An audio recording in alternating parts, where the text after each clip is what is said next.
किरण की रसोई से मैं आपका स्वागत।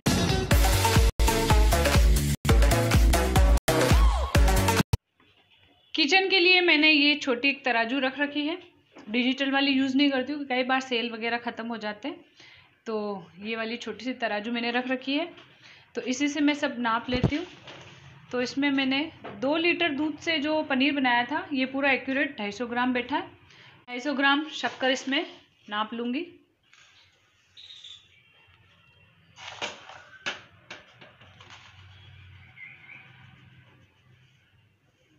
ये 250 ग्राम मेरी शक्कर हो गई है। इस पनीर के हम चौकोर पीसेस कर लेंगे, थोड़े बड़े बड़े पीसेस ही करेंगे। और पनीर जो है हमने घर पर ही बनाया है, इसकी रेसिपी मैंने अलग से डाल रखी है, मेरा एक वीडियो है, उस पर आप जा कर के देखेंगे कि घर पर आप पनीर कैसे बनाएं। तो पनीर को आप कोशिश करें कि बिना पानी वाला, यानी पानी में नहीं रखना है। हमने ये पनीर अभी फ्रेश बनाया है और इसको दबा करके डायरेक्ट हम बनाएंगे इससे, तो इससे ज़्यादा अच्छा हमारा सॉफ्ट बनेगा। और अगर पानी में रख कर के हम इस पनीर का यूज़ करते हैं तो पानी काफ़ी पी जाता है, तो मॉइस्चर काफ़ी होता है। हम बाद में इसको चाशनी में जब पकाते हैं तो ये बिखरने का डर रहता है। इसके अलावा हमें गुलाब जल की आवश्यकता रहेगी और 3 इलायची की आवश्यकता रहेगी। तो पनीर को हम क्यूब्स में काट लेते हैं। आज की रेसिपी की ये ट्रिक है, ये पनीर मेरा घर का बना हुआ है। चाहे बाज़ार का आप ले लें, चाहे आप घर का पनीर ले लें, इसको काटने के लिए जो प्रॉब्लम आती है वो चूरा हो जाती है, या हमारी जो है जब काटते हैं तो हमारा पनीर जो है स्मूथ नज़र नहीं आता। वो इसलिए नज़र नहीं आता है कि हम जो काटने वाला चाकू है वो इस तरीके से स्मूथ एजेस वाला हमको लेना है। जिगजैग वाला जो होता है टमाटर कटिंग वाला, वो हमको चाकू यूज़ नहीं करना है। तो ये आज आपकी ट्रिक हो गई कि कभी भी आप पनीर को काटेंगे तो पनीर को काटने के लिए आप इस तरीके से स्मूथ वाला चाकू ही यूज़ करेंगे, तो आपका पनीर कभी भी नहीं बिखरेगा। तो इसको जब हम इस तरीके से काटते हैं तो हमारा पनीर जो है बिल्कुल अच्छे से कट जाता है। तो इस बात का आप हमेशा ध्यान रखेंगे। पनीर हमने काट लिया है, अब इसको बनाना स्टार्ट करते हैं। इस रेसिपी की दूसरी ट्रिक मेरी यह है कि जो बिगनर्स हैं, जो पहली बार छेना मुर्गी बना रहे हैं, वो नॉन स्टिक कढ़ाई का यूज़ करेंगे। अगर आपके पास नॉन स्टिक कढ़ाई नहीं है तो मोटे पेंदे की, कोई भी पीतल की, लोहे की कढ़ाई आप यूज़ करेंगे तो ज़्यादा बढ़िया रहेगा। और एल्यूमिनियम की है तब भी कोई दिक्कत नहीं, उस पर आप हल्की सी चिकनाहट लगा लेंगे और फिर आप उसमें चाशनी बनाएंगे तो आपकी छेना मुर्गी बिल्कुल चिपकेगी नहीं। तो इसमें अब हम अपनी ये शक्कर डाल देते हैं। 250 ग्राम ही शक्कर थी, पनीर के बराबर ही हमको शक्कर लेनी है। और शक्कर का बिल्कुल आधा हमको पानी लेना है, यानी आधा कप हमने पानी ले लिया है। अब इसको हम घुलने तक हिलाएंगे और 1 तार की चाशनी हमको बनानी है। यानी शक्कर हमारी उंगली डालते हैं तो आधे इंच से भी कम है, यानी शक्कर के ऊपर पानी गिरा है, इतना सा ही पानी हमको डालना है, क्योंकि इसमें हमें कड़क चाशनी बनानी है और चाशनी में हमें पनीर को पकाना है। तो अब इसको हम घुलने तक पका लेते हैं। हमारी इस शक्कर में अच्छे से उबाला आ रहा है, वैसे तो साफ़ ही दिख रही है शक्कर।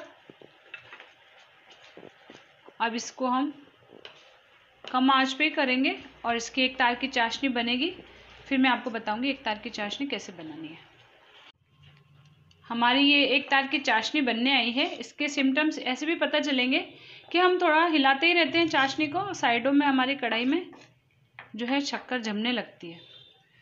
क्योंकि अगर हम थोड़ा सा भी पहले अगर पनीर के टुकड़ों को डाल देंगे तो पनीर जो है मॉइस्चर रिलीज़ करता है, तो उससे हमारी चाशनी जो है फिर से ढीली हो जाएगी और फिर वापस हमें इसकी शक्कर की कोटिंग बनाने में टाइम लगेगा और उस टाइम में पनीर के बिखरने के भी चांसेस रहते हैं।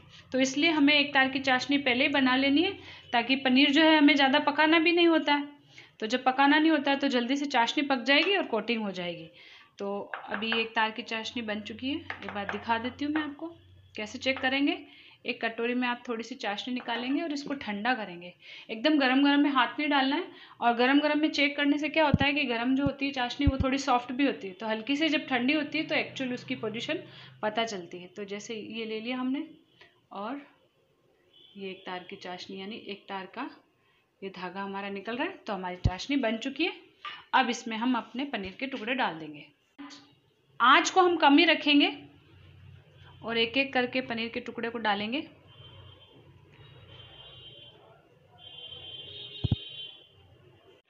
अब इस पनीर को हमें बिल्कुल मीडियम आंच पर हल्का हल्का घुमाना है। बहुत ज़ोर ज़ोर से हमको इस चम्मच को नहीं चलाना होता है, क्योंकि पनीर हमारा नाजुक है। तो इसमें हम बिल्कुल धीमा धीमा चम्मच चलाएंगे और शक्कर को हमारे गाढ़ी होने देंगे। ये देखिए, ये चाशनी में हमारे टुकड़े जो हैं पनीर के पक रहे हैं। थोड़ा थोड़ा जो कहीं आपको लगेगा कि बिखर रहा है या टूट रहा है, आप उससे घबराएं नहीं, क्योंकि पनीर को हमें इसकी बाइंडिंग या इससे कोई मतलब नहीं होता है। बाइंड तो ऑटोमेटिकली रहेगा, क्योंकि पनीर हमारा फ्रेश होना चाहिए। तो इस बात का एक बार ये ध्यान भी रखेंगे कि पनीर आप फ्रेश ही लें। पुराना पनीर तो फिर भी क्रैक होने का डर रहता है। और साइडों से या बीच में हम हल्का हल्का चम्मच चलाएंगे इस तरीके से।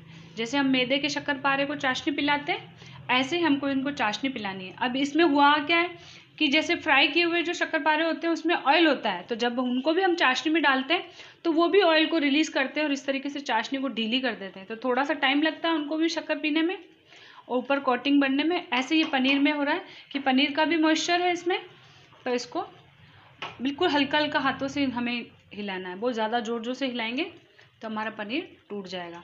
तो ये पूरा जब होने लगेगा तब मैं आपको बताऊंगी। हमारी ये चाशनी काफ़ी अच्छी गाढ़ी होने आई है और बहुत अच्छे से बन रहे हैं ये। अब इसमें हम अपनी इलायची कूटी हुई डाल देंगे और गुलाब जल डाल देंगे 1 टीस्पून करीब, और इसको 1 से 2 मिनट और होने देते हैं। बिल्कुल हल्के हल्के हाथों से हमको हिलाना है। अब इसको थोड़ी देर और है, 1 मिनट और करेंगे हम। हमारी ये चाशनी लगभग पूरी ख़त्म होने आई है और अब ये हमारी हो गई है, क्योंकि साइडों में भी शक्कर ये जमने लग गई है। तो हमारी काफ़ी कड़क हो गई है चाशनी। तो अब हम गैस बंद कर देंगे और गैस बंद करने के बाद भी कंटिन्यू हम इनको इस तरीके से चलाते रहेंगे, ताकि हमारी चाशनी पूरी तरीके से ठंडी होकर इन पनीर के टुकड़ों पर कोटेड हो जाए। तो अब हम अपना गैस बंद कर देते हैं।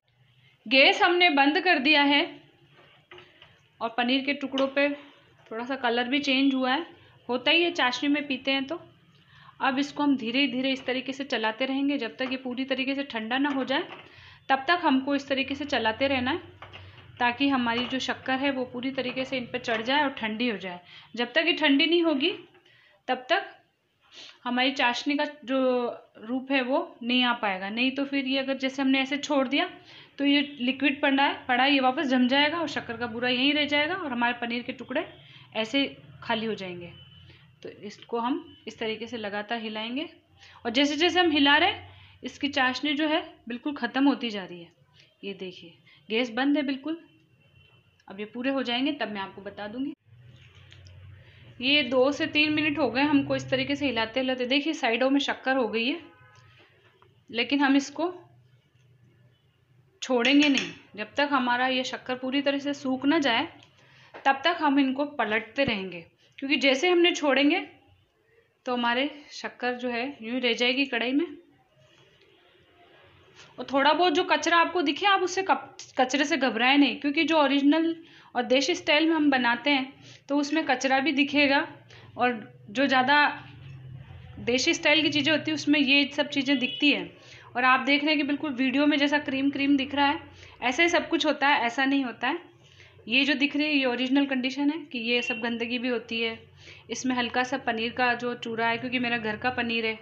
अब बाज़ार वाला पनीर अभी इन दिनों त्यौहार से मिलता है तो हो सकता है केमिकल मिला हुआ हो, बहुत सारी मिलावट वाली चीज़ें होती है। तो जो घर की चीज़ें होती है उसमें ये सब चीज़ें चलती है और बहुत ही स्वादिष्ट बनती है। तो अब ये हमारा काफ़ी अच्छा हो गया। अब इसको हम प्लेट में निकाल लेते हैं। अब हम इसको निकाल लेते हैं। इसको हिलाने का उद्देश्य भी यही रहता है हमारा कि ये आपस में चिपके नहीं और ये अच्छे से अलग हो जाए एक एक। तो हम इसको निकाल लेते हैं। देखिए कितनी अच्छी बनी है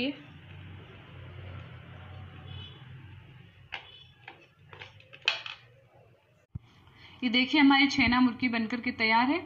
ये भी थोड़ी गर्म है, पूरी ठंडी हो जाएगी तो इसमें थोड़ी शाइनिंग भी आ जाएगी और बहुत अच्छी लगती है। बिल्कुल मिलावट का कोई डर नहीं, घर का बना हुआ पनीर है, घर की बनी हुई ये मिठाई है। तो आप इस दिवाली पर इस तरीके से ये छेना मुर्गी बना करके ज़रूर देखें और कमेंट करके ज़रूर बताएं।